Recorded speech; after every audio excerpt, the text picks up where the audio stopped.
Bonjour à toutes et à tous et bienvenue pour cette nouvelle vidéo. Aujourd'hui, c'est une vidéo qui est prévue depuis... Je sais pas, ça fait des mois qu'elle est prévue. En fait, ça fait depuis que Boys Planet Gougougou est prévu. Enfin, même pas la vidéo est prévue, mais mon avis est prévu dessus. En fait, ça fait un bail. Si vous me suivez sur Instagram, mon Instagram va s'afficher d'une manière ou d'une autre. Je sais pas s'il va glisser, si j'y va pop, si mon Instagram va s'afficher. Bref. J'avais donné mon avis sur Girls Planet Gougougou. Je dis Gougougou parce que c'est comme ça qu'on dit neuf en coréen et c'est comme ça que je les entendais dire Girls Planet à l'époque. So, je vais dire Boys Planet Gougougou. Si vous, ça vous dérange, vous dites 999, oui c'est ça, 999, ça c'est vous. Moi je dis Gougougou. Il faudra vous habituer tout au long de la vidéo et encore... On va pas vraiment encore parler de ça. En fait, j'avais déjà, comme je vous dis, j'avais déjà prévu de faire cette vidéo. Je l'ai déjà tournée 3 fois. D'ailleurs, j'ai besoin de vous montrer mes ongles. Aucun rapport. Mais look at my ongles. Attends, look at my nails. Ils sont incroyables. Voilà. J'avais juste envie. Donc je pense que je vais faire beaucoup de gestes comme ça pour que vous voyez mes doigts. Parce qu'ils sont incroyables. Je les ai fait hier. Pépite. Bref. Comme je l'ai dit, cette vidéo est prévue depuis un moment. Je l'ai filmée à plusieurs reprises. Elle était super longue. Et j'ai pas envie de faire une longue vidéo en fait. Enfin si. J'aime faire de longues vidéos. Mais le montage après est chiant. Donc je vais séparer en fait la vidéo en plusieurs parties. Donc il y aura la partie Produce 101 et c'est de ça qu'on va parler aujourd'hui. Et il y aura la partie bien sûr Boys Planet Gougougou, enfin Girls Planet Gougougou et Boys Planet Gougougou qui sera mélangée. Pourquoi je vais parler de Produce 101? Parce que Girls Planet et Boys Planet viennent de Produce 101. Mais on va en discuter, je vais vous donner mon avis sur Produce 101. Du pourquoi c'était l'un des meilleurs survival et en même temps un des pires par rapport... à beaucoup d'autres choses, mais c'était pour moi un des meilleurs. C'était en fait la meilleure idée que Mnet a eu. Franchement, c'était une idée de génie. Mais ils ont tout fracassé. En fait, ils avaient une bonne idée, ils se sont dit, vas-y, on fait de la merde. Pourquoi? À cause de vous, on n'a plus Produce en Corée. Même si je trouve, avis personnel, et après on en parlera après du pourquoi, du comment, les meilleures versions japonaises et chinoises. Voilà, j'ai pas vu la version thaïlandaise, il y en a une thaïlandaise, je ne l'ai pas vue, je sais pas où la trouver, si des gens savent, dites-le moi, j'ai envie de voir toutes les versions de Produce. Mais bref, on va lancer le sujet.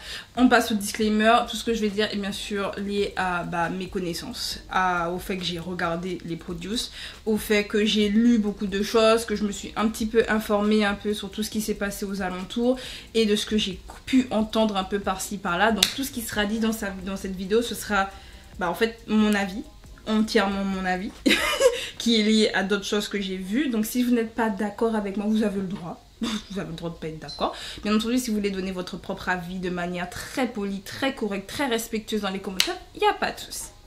Bref, on va débuter donc cette vidéo qui va parler donc de Produce 101, du génie à la catastrophe.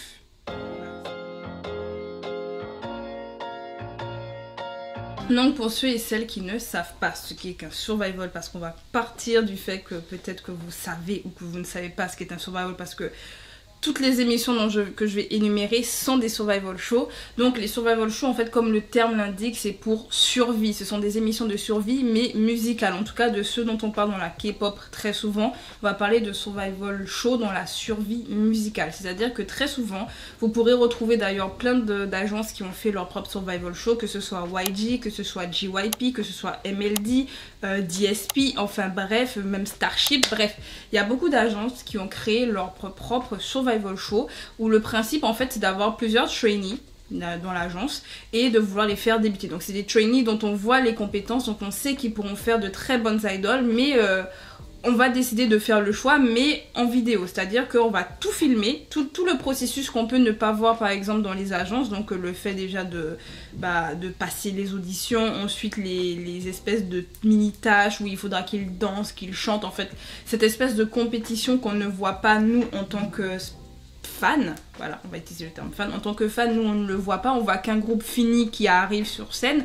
Là les survival shows nous permettaient en tout cas dans les agences de voir comment ils décidaient, toi on te prend, toi on te prend, toi on te prend, toi on te prend. On voit pas non plus tout dans le détail, mais en tout cas on nous montre une partie, et d'ailleurs c'est ce qui fait que les survival shows sont excellents et qu'ils marchent, c'est que nous en tant que fans en fait on voit le groupe se former, on les a déjà en amont, donc on a même des petites prestations en amont, on a déjà nos bias en amont, et puis dès qu'ils débutent, en nous on est là et on veut acheter leurs albums, on veut les soutenir parce qu'on les a vus souffrir.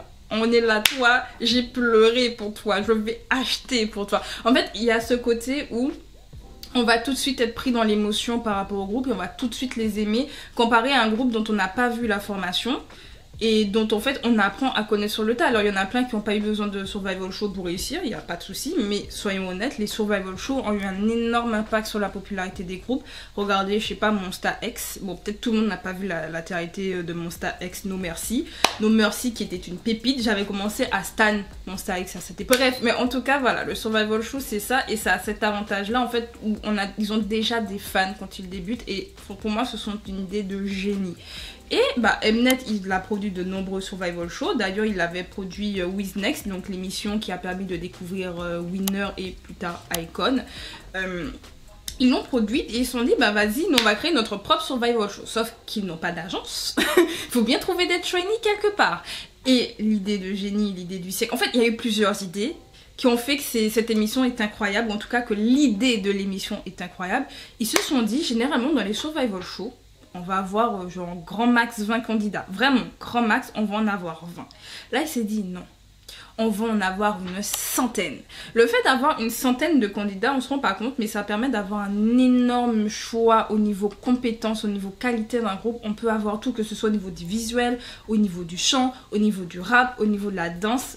Bref, on peut avoir un groupe incroyable en ayant au moins 100 choix. L'idée encore plus du sexe, c'est de prendre des trainees qui viennent de toutes les agences. Donc en fait, c'est pour moi une espèce de publicité, parce que même si les trainees ne débutent pas, bah ça fait une publicité pour l'agence, parce qu'on se dit, bah tiens, elle ou lui, je l'ai vu dans telle émission, je vais suivre ce qu'il fait, ce que il ou elle va faire, et puis ça fait déjà des fans, il y a déjà des gens qui sont là pour attendre que le groupe de cette personne-là débute, ou que l'agence fasse débuter bah, tous les trainees qu'ils ont mis dans l'émission. Donc c'est déjà aussi notre idée de génie pour la... Non seulement c'est de la pub pour les agences, même les trainees qui voient le talent, ils se disent « Ah, je savais pas que cette agence existait, bah vas-y, je vais postuler pour cette agence. » Ça peut aussi marcher comme ça. Enfin bref, c'est une publicité pour l'agence, mais également pour le futur groupe, parce que bah, nous, en tant que viewer, on a un choix incroyable de bias. Tu peux biaser les 101 personnes. Tu te dis « Mais toi, je t'aime bien. Toi, je t'aime bien. Toi... Ah, bon, en fait, je vous aime tous. Ça va être un peu compliqué. » Enfin, je sais pas si vous voyez vraiment ce coup de génie. Mais le coup de génie est encore plus important. Et c'est ce qui a fait, pour moi, la renommée de Produce. Et c'est ce sur quoi ils ont vraiment surfé. C'est le fait que ce soit les viewers qui décident. Si vous regardez tous les autres survival shows, en général, du début, quasiment du début jusqu'à la fin, bah en fait, c'est pas vous qui choisissez, c'est l'agence. Ce sont les personnes responsables de recrutement ou des professionnels. Je mets des guillemets parce que je sais pas si ce sont tout le temps des professionnels. Mais en tout cas... Par exemple, dans nos Merci, je vais prendre cet exemple-là parce que c'est l'exemple qui me vient en premier. On avait par exemple des idoles qui ont déjà débuté. On a eu Hyolyn qui a été juge. On a eu, je crois que c'est Matt Town, si je dis pas de bêtises. Ou pas Matt Town. Je mélange souvent Matt Town avec un autre gars, un autre artiste parce qu'ils se ressemblent, je trouve. Bref, il y a eu Soyu, il y a eu Yaipi encore qui a servi justement de juge. K-Will, je crois que c'est ça son nom. Je mettrai son nom au pire si c'est pas ça son nom. Mais voilà, il y a de nombreux artistes qui ont déjà débuté sur la Starship, qui ont été les juges et qui ont permis en fait de dire bah toi je sens que tu peux améliorer ci, ça, toi malheureusement bah on te choisit pas toi parce que l'autre a été... Bref, c'est eux qui choisissaient, même pour 16 with JYP. Pardon, c'est en automatique. Dès que j'ai entendu 16, j'ai besoin de dire 16 with JYP. C'est dans le générique, sorry. Si vous l'avez pas vu, bah, allez voir, c'est la télé-réalité qui a permis de construire le groupe Twice, mes bébés. Mais bref, c'était JYP qui décidait au début avec, des fois il y avait des photographes, soit il était tout seul à choisir, soit il y avait des personnes avec qui les filles ont travaillé, qui pouvaient dire j'ai travaillé avec elle, je peux dire qu'elle est professionnelle, j'ai travaillé avec elle, franchement c'est pas le feu quoi. Comme ça, JYP peut faire un peu le pour et le contre, même s'il a déjà son idée de départ, il peut se dire si elle est comme ça dans le monde professionnel, qu'est-ce que ce sera quand elles vont débuter? Bref. Donc, dans tous les cas, dans beaucoup de survival shows, c'était pas le viewer, en tout cas dans les tout premiers, qui choisissait qui allait finir dans le groupe. Que là, dans Produce, l'idée de génie, c'est sur quoi ils ont surfé. Vraiment, regardez la toute première saison de Produce, la pub qu'on nous fait, c'est nous, les producteurs, enfin, nous, vous et moi, Voilà, nous, on est les producteurs. C'est pour ça que ça s'appelle Produce 101. C'est que nous, producteurs, on va produire au moins, on va choisir parmi 101 ou 101 candidats. C'est le principe de l'émission. Et pour moi, c'est incroyable. Pour moi, c'était l'idée de génie parce que forcément, tu te dis, bah, tu es responsable. Si tu baillasses sur quelqu'un, tu peux dire, bah, vas-y, moi, je vais voter pour toi. Toi, je veux que tu débutes. Après, il y a des effets pervers. De toute façon, dans tout ce qu'on fait, il y aura un effet pervers et il faut y penser. Voilà, ça, c'est le truc. Tu vas avoir une idée, on va dire, saine et tu vas te dire, bah, tu auras beau avoir cette idée saine, il y a des gens, ils vont voir sur une idée, ils vont dire, je vais détourner le truc. Ouais, je vais détourner le truc. Donc, malheureusement, il y a un point négatif dans cette histoire-là, mais c'est pas que du côté des viewers, c'est également du côté des producteurs et des agences. Et c'est là qu'on va parler de la déchéance de Produce 101. Parce que malheureusement, cette émission, bah, si elle n'existe plus, ce n'est pas pour rien. Et si Girls Planet Goo Goo Goo et Boys Planet bientôt va débuter, c'est pas pour rien.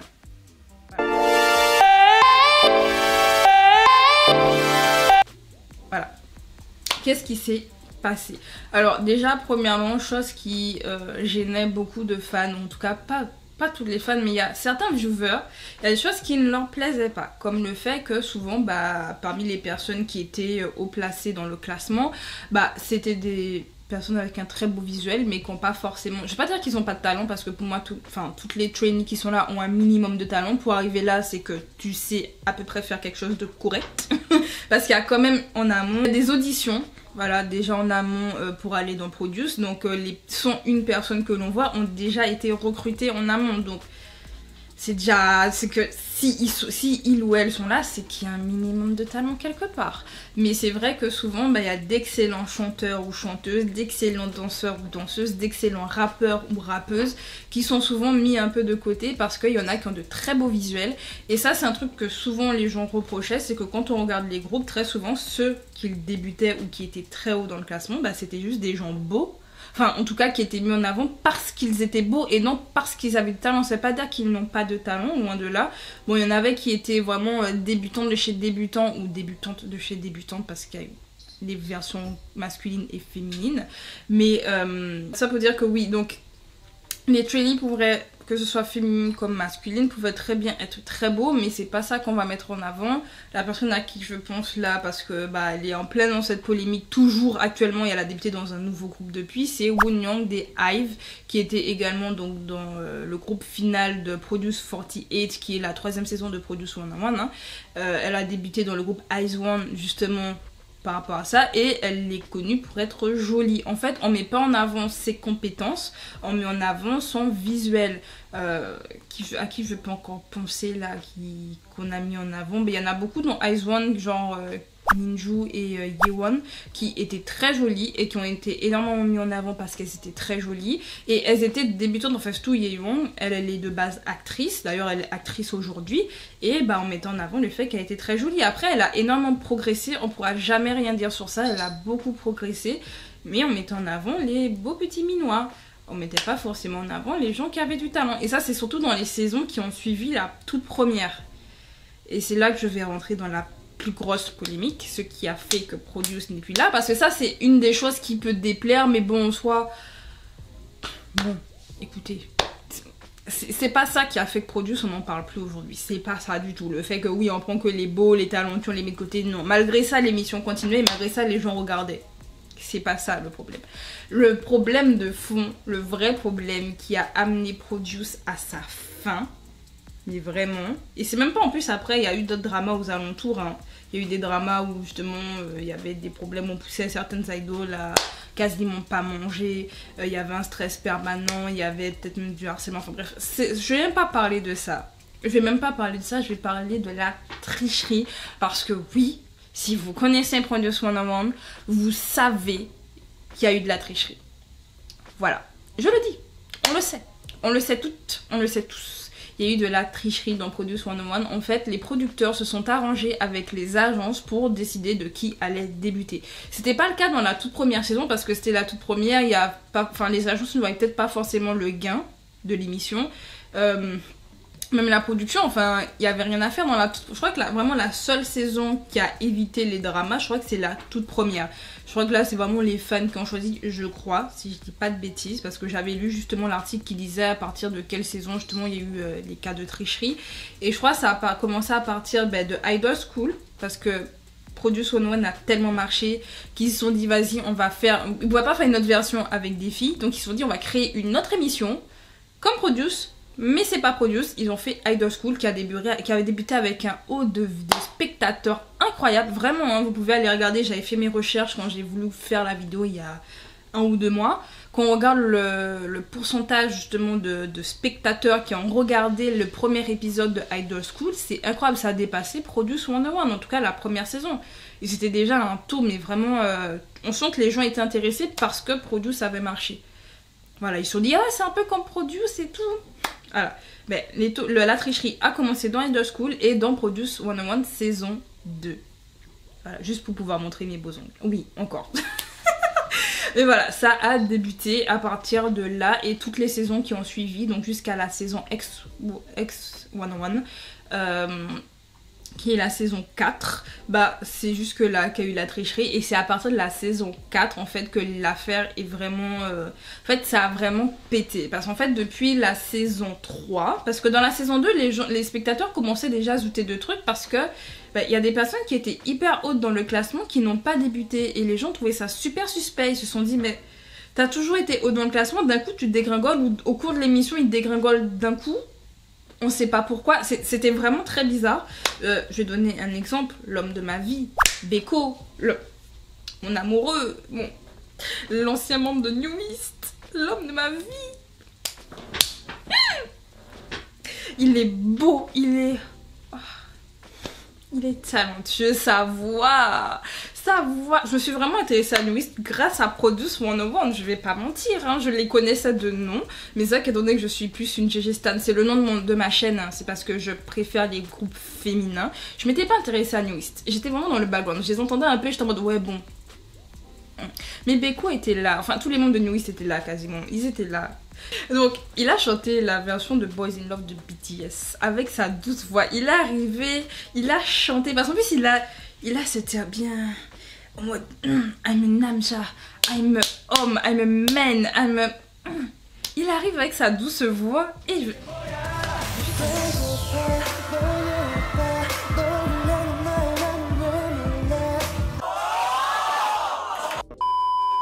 Je suis tombée amoureuse, vraiment, à chaque fois je remettais la scène, dites-vous aujourd'hui encore je regarde cette performance et je mets juste à la partie où il chante parce que, bébé, sa voix caresse mon âme.